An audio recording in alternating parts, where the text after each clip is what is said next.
ஓம் சக்தி. 14 முக்கோணங்கள் கொண்ட இந்த ஆவரணத்திற்கு சர்வ சௌபாகியதாயக சக்கரம் என்று பெயர். அதாவது சகல சௌபாகியங்களையும் தரும் சக்கரம்.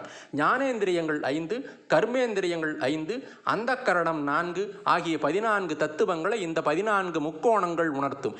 இதன் அதிதேவதை திரிபுர வாசினி, முத்ராதேவி, சர்வவசங்கரி, யோகினி, 14 சம்பிரதாய யோகினிகள் இவர்களின் பெயர்கள்.